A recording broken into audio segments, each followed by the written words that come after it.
Warning, the confessions on this podcast may cause immediate cancellation of our Disney cards. I feel like nobody is on my side anymore. I feel like that opinion, that is definitely going to lose you some friends. I know, That's going to lose you friends. I kind of But- feel like that's not the worst one. I do feel like there's probably some people that would agree with you. For all of my opinions that maybe you don't agree with, I am still going to be married to this man who has just hated on everything that I love. Welcome to the Enchanted Ears podcast, Where we discuss anything and everything Disney. I'm Angela. And I'm Joe, and on today's episode, we are going to confess some of our deepest, darkest Disney secrets that, if we spoke them aloud, could cost us our Disney card. And maybe some friendships along the way. So We're really getting vulnerable here. Yeah. I don't know if I like it. that's true. I mean, it can be tough. I feel like, especially with Disney, you know, it can be difficult if you're like, I have never seen this movie, or, you know, I don't have an opinion on this. That, you know, there can be a lot of people that are like, how can you say that? Like, how can you never have seen that movie? You're not a real Disney fan. Yeah. And I feel like I have a lot of those. Do you? I mean, I feel like maybe, hopefully we don't lose any listeners over this. Friends are okay. Listeners. Friends are okay. Listen, are we okay. don't have that many friends that we can afford to lose any. So, yeah. Okay, maybe I don't want to lose any friends either, but for this setting, let's just say, don't want to lose any listeners. Yeah, absolutely. All right, before we get into that, let's cover the Disney news of the week. So the one thing I want to mention is we finally have a date. The countdown to extinction, if you will, has begun. The end date for Dinosaur has been announced. So it is going to be February 1st, 2026 will be the last day to ride Dinosaur. It will be closed February 2nd, 2026. So, hey, Disney announced you're going to get it all of 2025. They were true to their word there. We actually get an additional month into 2026 that you can potentially ride Dinosaur. But yes, the countdown has officially begun. Yeah, I really don't want to see her go. I don't want any closing date. I want a refurb. The good news is this gives you about 6 months to plan how you're going to handcuff yourself to the attraction so that they can't start destroying it. You got like 6 months to kind of like game plan, like Ocean's 11 style here. I think I want to steal the Carnotaurus Rex. If they let me have the Carnotaurus Rex, then I will be okay with them closing it. I will. No, I'm just kidding. I will say, if Disney for the last ride, like the very last ride on February 1st, if they do not just stop the attraction right before the end when Dr. Seeker's going, they're not going to make it. They're not going to make it. If it does not just stop and the lights go out and just goes black, and then they come in, they go, I'm sorry, the ride's broken. This is the end of the ride. And then evac you off of that before you make it. If they don't end that way, that's a complete missed opportunity on Disney's part. Part of me wants to go to try to be on the last ride, hoping something like that happens. I don't think it will. Hey, I put it out there now. We know, good authority, Bob Iger listens to this show. This is how he gets all of his good ideas. That's why all of the rides that we've pitched have all become in park. You know, all of our years great ideas. ago when I said that they should build a Escape from Elephant Graveyard. Yeah, they now definitely have built it. Exactly. So I know he listens, and so I think they're gonna hear this. So speaking of Escape from Elephant Graveyard, over in Villains Land, we found out this week that Andreas Deja is actually consulting on the land, which is so exciting because if you don't know, he was the supervising animator behind Gaston, Jafar, and Scar, 3 of like the most like quintessential Disney villains. And it was very exciting to like talk about how he kind of, like they were talking about in the video, that they are envisioning how these villains are going to interact together in the land. So it just gets me like so excited about Villains Land. I think that this has the potential to be really cool if they choose the right ones to kind of highlight. And like it's really awesome that they have this guy working on it, because again, he created 3 of the most iconic, which gives me hope and belief that they are going to incorporate those 3 villains a lot in Villains Land. Yeah, and I think it's Hong Kong is getting a like villains parade. Yeah, I think so. I think it's for Hong Halloween, Kong. right? Yeah, so yeah, a lot more villain stuff is coming out. So yeah, really exciting about that. Really exciting to see, what they do with Villains Land here as we get closer, kind of more, because we really don't have any like specific concept art outside of just like the general land. Even like Cars Land, we kind of have concept art of like what an attraction looks like, that sort of thing. So we don't even know what is going in this land, but they've obviously started working on it. So yeah, but if they don't do a cave with the green smoke from the Lion King, I'm gonna be so mad. I bet you they don't. I don't think Scar's going to be in this. I don't. At all, so. I don't think so either. I think they're gonna stick with the humanoid type villains, but it's such a missed opportunity. Yeah, we'll see. But exciting stuff for sure. Mm-hmm. Do you want to mention our sponsor this week? So this episode is brought to you in part by Magic Candle Company. Whether you're missing the scent of Main Street popcorn, a Dole Whip, or even your favorite Disney resort, they've got a candle for you. Angela, I don't know if you know this, but they actually have a scent based on the Polynesian. Oh my gosh. I know like the lobby is like one of like your favorite scents. Goodness. So they actually sell Polynesian. So we might have to give that one a try. Yeah, I think so. I mean, there's like, I feel like every single one of the Disney hotels have amazing scent. We went to Topolino's last time, and the Riviera also smells amazing. Yeah. They have a few different scents around some of the hotels. But the Poly smells amazing. I definitely know they have the Poly. And even if you're not into burning candles, the scents come in sprays, diffusers, like wax melts. So like we've gotten some of their like melts before, not because we're not like big into candles, but we'll definitely have to try the Poly one. I think I might need the spray for after recess, the spray in my classroom. I think that would be pretty good. That works too, I guess. So, but here's the best part. You can show support for the show and save money at the same time. If you go to magiccandlecompany.com or use the link in the description and enter code ENCHANTED at checkout, you'll save 15% off your next order. All right, that wraps up the news. So let's get into our main topic here. Things that could get your Disney card revoked. And I do want to say again, remember, we are all friends here. So hey, just remember me, please, man. Remember me. Please don't hold this against us too much, okay? We'd love to hear from our listeners, though, too. Like, what are some of your confessions? Like, for sure. Like, we're all sharing here. Let us know in the comments. Let us know on Instagram. We're at Enchanted Ears Podcast over there. What is interesting is one of the ones that I had on my list is I can, like, half cross off. Because one of the ones I had on my list, kind of thinking about this from before, is that I've never seen Lilo and Stitch. And I feel like that is like a major thing. Like, you tell somebody like, I've never seen Lilo and Stitch, people are like, what are you talking about? That's insane. I've seen the live action version. I believe the story is close enough that I can say I've half seen it. So I've never seen the animated version. But what I was thinking about is like, okay, I've kind of seen Lilo and Stitch now. What's another like major one that people talk a lot about? Well, there's one that I have that you haven't seen. Robin Hood. Oh. So, because Robin Hood, the animated version, because everybody talks about the fox of Robin Hood and how good looking he is and everything. Never seen that movie. Makes no sense to me. People talk about it. I'm like, I know who they're talking about, but I'm like, okay, I guess so. You know what? You just gave me another hot take. What's that? That Robin Hood isn't hot. Really? That could, I feel like not seeing the movie Robin Hood is passable. I feel like that opinion, that is definitely going to lose you some friends. I know. That's going to lose you friends. I know.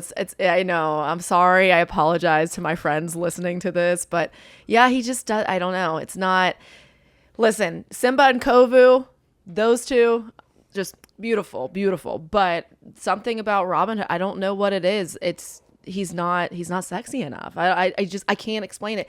In theory, he's great. Robbing the rich, giving to the poor, like trying to, do right by doing shady things. Well, he is an animated fox. So, I mean, he's not like he's a real person here. So, yeah, but like, I mean, I don't know. Like, there's a lot of animated characters that are hot, right? Like Genu from K-pop Demon Hunters. There's none that are hot. None that are. What? They're animated characters, guys. Let's get a grip here. Let's get a grip. My other I would call this more of a hot take than like losing my Disney card over it. But a lot of people cut up on the Beast when the Beast becomes human, and they're like, "Oh man, he should it's have a big stayed a letdown." beast. He should have stayed a Now beast. it's I a agree. letdown because being a beast and like having that strength and stuff, I think would be amazing, and he looks cool as the Beast. No. But I don't find like Prince Adam to be repulsive. I think he's good looking. He's better looking than Prince Eric. He should have stayed a beast. Nobody knows who he is as a human form. Disney never shows him anywhere in his human form. The Beast is his true form. It's kind of like Shrek. When Shrek was like, "Oh, I want to be human," and they're like, "No, Shrek is your proper form. Stay Shrek." That's what should have happened to the Beast. So when Shrek turned into a human, he should have stayed back as Shrek.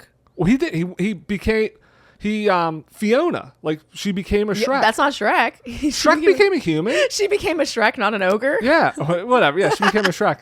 Shrek became a human in one of the movies. Did he? Yeah, there's definitely a human version of Shrek, and then he realized, I haven't seen all the Shrek movies. He needs to be Shrek. I'm not fully versed in the Shrekiverse. Yeah, so that's 100%. We're going to have to actually watch all of those. I'm going to throw another one out there early because this is definitely a big one. I don't get why people love Donald Duck so much. I said it. I don't get this obsession with number one duck. Like, all he does is walk around. Everybody's like, number one, Donald Duck, number one. I mean, he's okay. Now we are definitely losing. Between the two of us just now, we've completely ostracized our friends. Yeah, but I mean, like, I don't get, he's not number one. Donald Duck is incredible. And I'm not saying Mickey's number one. He's incredible. I would put Goofy above both of them, and then probably Pluto. So I'm not even saying that like Mickey's better, but like this obsession with Donald, this whole thing of everywhere, he's number one everywhere. Come on, guys. He is so cute.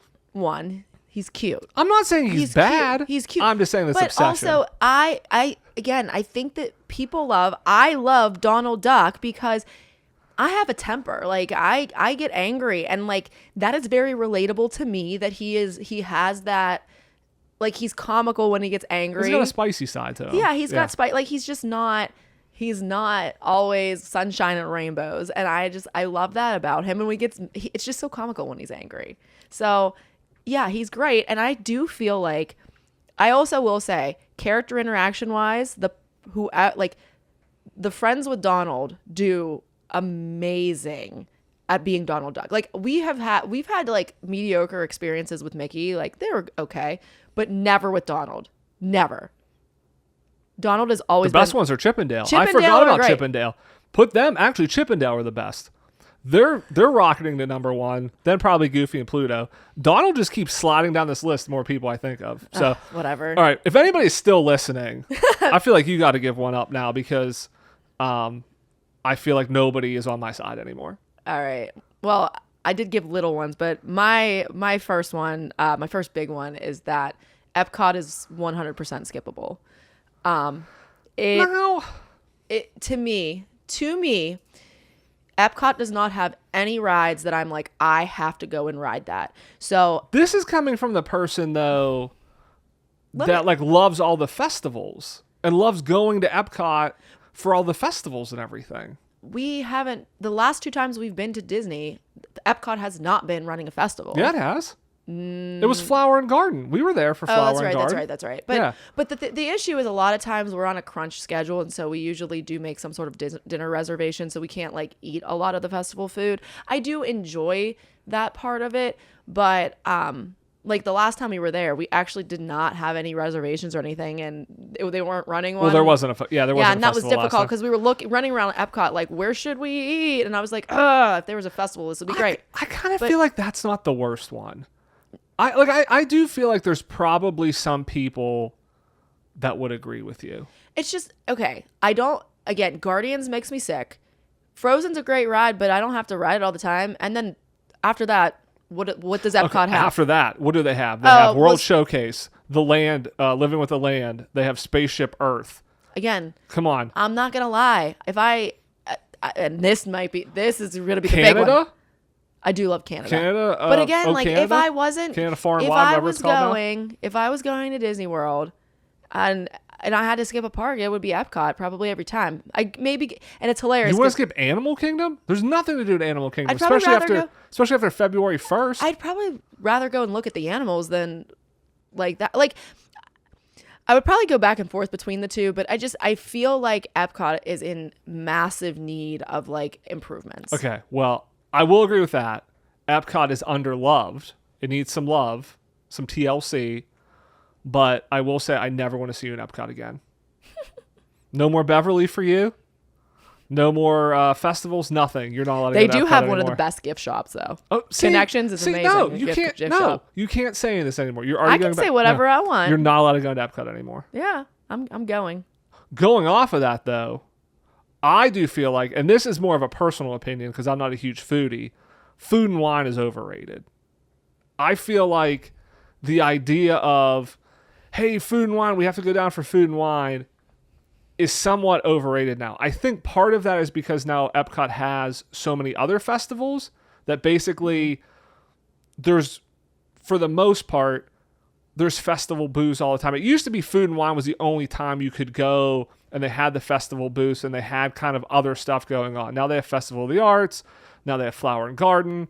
They have stuff around the holidays. Like, you can kind of go to Epcot pretty much 10 to 11 months out of the year and experience some sort of festival that's pretty close to what food and wine is. And I feel like people just hype up food and wine a little bit too much. I mean, I do think a lot of the festivals are similar, but... That's my point. That's my point. Yeah, I think Festival of the Arts is probably the nicest one, but I don't know. I don't really have any like real opinion on it. I think this is maybe my biggest one that might get my Disney card revoked. And we've kind of mentioned this before, but I don't, if you set me in the middle of the park somewhere, I'm not sure I'd know anywhere like where I was. So I don't actually know the layout of the parks.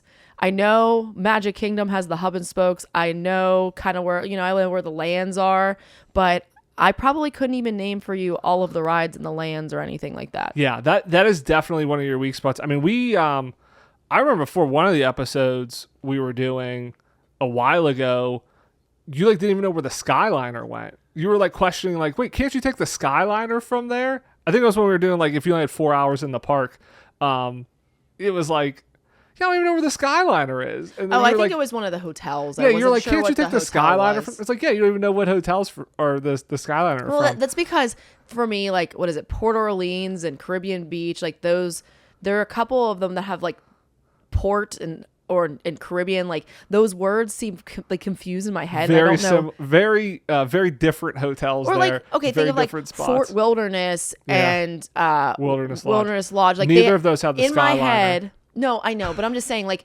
the names of them are like conflated in my head, and so I cannot keep them straight. Which one is which? Yeah, but 100% though, you do not know anywhere in the parks. I wouldn't say not anywhere. I've actually gotten better. I found Jungle Cruise by myself the other day. You don't know like a lot. Not the other day, but yeah, I can generalities.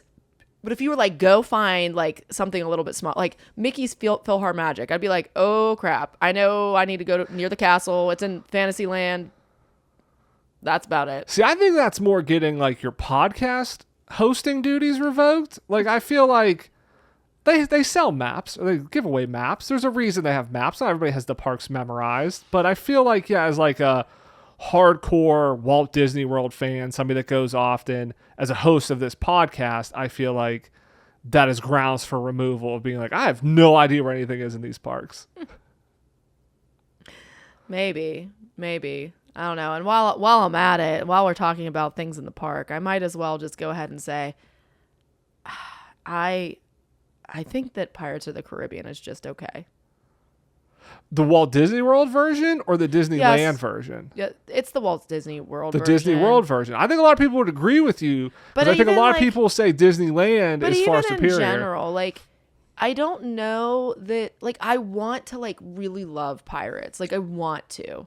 Like, I want to love it like I love Haunted Mansion. But, like, it's definitely and I love the movie. Yeah, it's definitely not on Haunted Mansion's level. But, like, I will agree with that.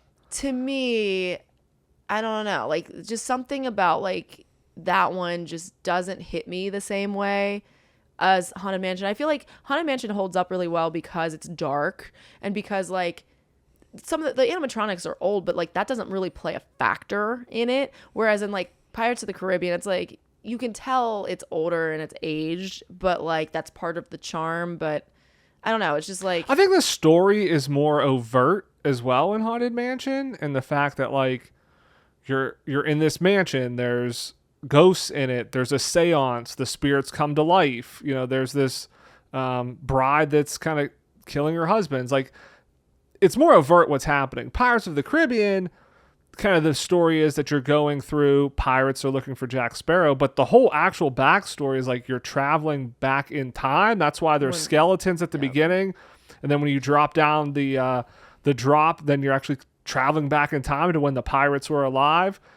That's not as clear necessarily from the like attraction as much as like Haunted Mansion storyline is clear. It's almost clear. It's definitely, I think, clearer whenever you're in Disneyland because they have that one scene where you transition. See you see this like the skull on the skull, like the skeleton on the one side, and then you look back and it changes into like full flesh. Yeah, like and that like octopus appears and stuff. Yeah. Yeah. So like that one I think is like a lot more like a lot clearer and just like better in general. Than the one in Disney World. But yeah, I just think I like to want to like the ride a lot because I love the movie. But yeah, I it's fine. You got a lot of park stuff in yours, kind of like things you don't like about the parks. Like you're very park focused. It's not that I don't like it. I have a really hard time being like, this is the worst, because it's not. Like, it's cool. Yeah. I like Pirates of the Caribbean, but it's just not, for it being, I think, one of the more popular, well-known rides, it's okay. Yeah. I kind of feel that way about Jungle Cruise. Yeah. I'm like, it's okay. Like I'm coming around to your view on Jungle Cruise. I can kind of take it or leave it. Yeah. Just because I think that because it is so highly dependent on that, your skipper and the people that are with the skipper, it's tough. Yeah. So. Yeah, it's one like I will ride it. I think the other problem is it typically has a longer line because it's not super high capacity because it's the boats. And so it's not an attraction I want to wait 40 minutes for. If it's under half an hour, maybe, but a lot of times you go over there, it's 30 plus, 40 plus minutes. I will say now, like when they do like the Jingle Cruise overlay, if you're down there for Christmas, they have some different jokes. It's maybe worth kind of waiting in line for that. But like, if I walk by there and it's 45 minutes, I'm just continuing to walk by. I also feel like they sorely need a single rider line because when I was there, you had to go somewhere else and I went and rode Jungle Cruise by myself. But I waited in that line for, 30 minutes. But I was watching them send the boats off and I'm like, I could have fit there and there and there. Like, it just... Yeah, they probably could use a single ride line to squeeze like to just get a couple more people in. And I think that there are enough people that do single riding, or you're like, I don't need to ride with my spouse, and then it could just help like move the line a little faster. Yeah, that may help. So, but you have a lot of park stuff. One thing I have, this is related to, this is Star Wars related, but it's the TV animated series, Clone Wars. The Clone Wars animated series, I think was too long. I think the Clone Wars TV show was too long.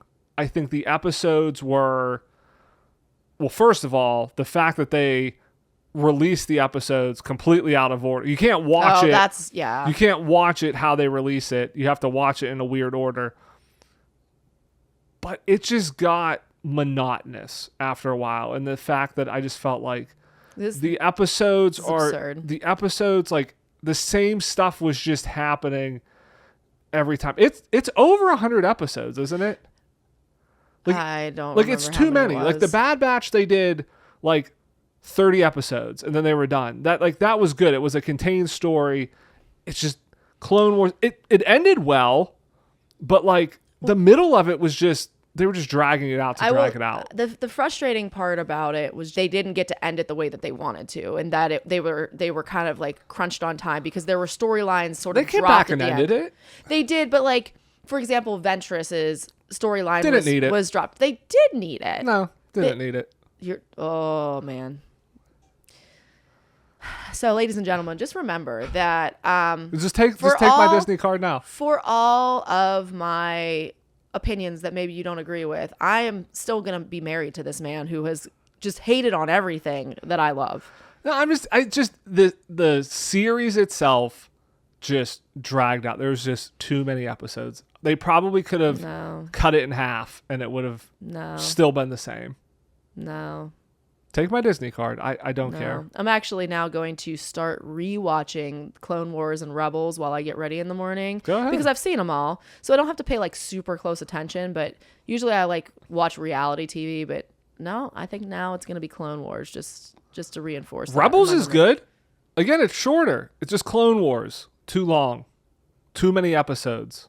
Takes too long to watch it all. I don't need all that. You don't, but most people do. Hey, I'm just saying. So rude. So rude. All right. So I think that my next hot take is not going to win me any friends. And maybe I just need a rewatch. But Coco is just okay. Coco? Coco. A lot of people love Coco. A lot of people do love Coco. Yeah. And I think that the world building in that is amazing. Now, why are you singling out Coco, though? Because there's so many other Pixar movies that aren't good. Are you just singling that one out because that one is more beloved? That one is more beloved. Versus like Luca, Soul, Turning Red. Like those weren't as well received. I didn't pick Soul for this because I think that a lot of people did like Soul, but that was released on streaming. It wasn't a box office success. Yeah, type thing. But like I feel like I probably liked Coco better than Soul, but I also feel like Soul doesn't have as much of a following as Coco. Okay. And Coco's getting a second movie. And an attraction. Yeah. So like, again, I think that the visuals from Coco are just so you love the characters and everything. I love Dante and everything. Yeah. So like, I do think that there's part of me that's like, I need to give it a second watch just to see if maybe Again, I cried. I liked it, but it wasn't like one of the Disney Pixar movies that I was like, this is amazing. You think it's a little like overhyped, a little overrated. Yes, it's a little overrated, but like, I don't know. Like, much like Donald Duck. No, not like Donald Duck at all because he's not overrated. Much like Donald Duck. He's the number one duck. Overrated. No, he's not overrated. My final thing that I could say that could potentially get my Disney card revoked is that the Figment ride is the Figment animatronic. Oh no, everybody agrees with that. Horrifying. Nobody's taking your Disney card for saying the ride's bad. The Figment animatronic is horrifying. The Figment voice is grating. So you don't like Figment. Now that's a problem. So I like the cartoonified version of Figment. There are some versions of him that are very, very cute. I don't like his yellow eyes. I wish they would have made his eyes white. Like that, but no, Figment is great. Listen, again, there are some renderings that are very, very cute. Walt Disney World is now like selling a Swarovski Figment that's like a couple $1,000s. I would like it. It's very cute. Isn't it like $25,000? Oh, maybe it is. I don't know. I feel like it's more than a couple thousand. I don't know. I just saw big numbers. Because I looked at it and my brain said, like, I can't afford that. I think they only made a couple thousand. They made like 200. Yeah, because I think I looked at it and was like, oh, that's really cool. That might be something interesting to have. And then I saw the price. I was like, no, that's way too much money. I will say, I feel like Figment the way you feel like Donald Duck. Like, I'm like, I don't get Donald Duck. And you're like, no, Donald's the best. You can't compare the two characters. You go, oh, I don't like Figment. And I go, no, Figment's great. No notes on Figment. I love all Figment versions. Have you ever heard him speak? Yeah, I have. And I like it. His voice is awful. I mean, they've sold old Figment animatronic skins. And I'm like, I want this. I want this in my house. That would accidentally disappear. Well, it would, because I think it's possessed. It does look possessed. Yeah. I will agree with you. But yeah, not liking the ride, that's fine. Not liking Figment, those are fighting words. Those are fighting words. Oh, I think it's fine. I want to know, Donald or Figment? Who do the listeners like better? Donald. Let us know. I got to put a poll up on Instagram, Donald or Figment. And we're going to see who wins. I think you're going to be shocked by just how overwhelming it is. I am going to be shocked by how overwhelming the support is going to be for Figment. I am. I'm going to be shocked. Yeah, whatever. All right, last one real quick here. This is like the Sharks and the Jets over here. This is recent. This is like a recent news item, is that they're painting the castle back to a different color. And I feel like I have seen so many people commenting, I'm so excited the castle's going back to... It's white and blue. Or I thought it was going back to pink. No, it is pink. Oh, it is pink. See, I don't even know. So my take on this is... your take is you don't care. I don't care what color the castle is. And this is where, like I said in the beginning, like I feel like there's some times like where you have these opinions or you don't have an opinion. Like where to start in Epcot. That's kind of like, like the fandom is like, oh my gosh, how can you not care what color the castle is? I don't care. Honestly, make it birthday cake again. Nope. Don't do that. It's temporary, even if they did that. But like, as long as they don't paint it like neon green. That would look awesome. But like, I don't care. What if they did a poison apple castle? That would be cool. Yeah. Temporarily. But like, that doesn't fit because that's not Cinderella. That's the only problem. Yeah. But like, I thought it looked good before. I think it looks good now. I'm sure it'll look good when they paint it again. But like, at the end of the day, I don't even really remember what color it is. I do think I don't really care, but I do think that probably like the iconic visual of the castle is the white and blue. So I do think that I'm excited for it to return. I think it looks pretty iconic to me. I honestly don't really notice the difference. Yeah, no, but they're going back to like the original color. Mine right? Mine is more of a slight preference versus like an overwhelming opinion. Yeah, I will say. I think it seemed like this was like a big deal. I kind of thought like, and maybe this is why I'm like not all like excited about it, because in the back of my mind I kind of felt like all the stuff they did on the 50th was temporary anyways. That like what they did was for the 50th anniversary in the same way that they turned it into a birthday cake for the 25th. Like I assumed it was going to go back anyways because they repainted it. So I don't know, maybe I just wasn't surprised by it. But yeah, I don't care. Paint the castle whatever you want, Disney. I don't care. I said it. And now neither of us have Disney cards anymore. We are no longer card-carrying members of the Disney fan community. Everybody's turned against us. I don't even think anybody is listening or watching this anymore. They're all gone. This might be the last episode of this podcast ever. If you are still listening and you're over watching this on YouTube, drop us a castle and a ticket in the comments to let us know that you're a real one and you actually still love us despite the fact that we might have had some opinions. Yeah, and you'll be back next week. Yes. So, but that wraps up the show for this week. Again, we'd love to hear from our listeners. Like, what's your opinion too? Like, what are your confessions that would get you kicked out of the fandom here? We'd love to hear from you guys as well. But that wraps up the show for this week. I want to thank everybody again for listening. If you've not done so, please leave us a rating or a review. Subscribe wherever you get your podcasts. It really helps, and we really appreciate it. Thanks for the nice to your ears. Have a great week, everybody, and hopefully you're back next Monday. Bye-bye.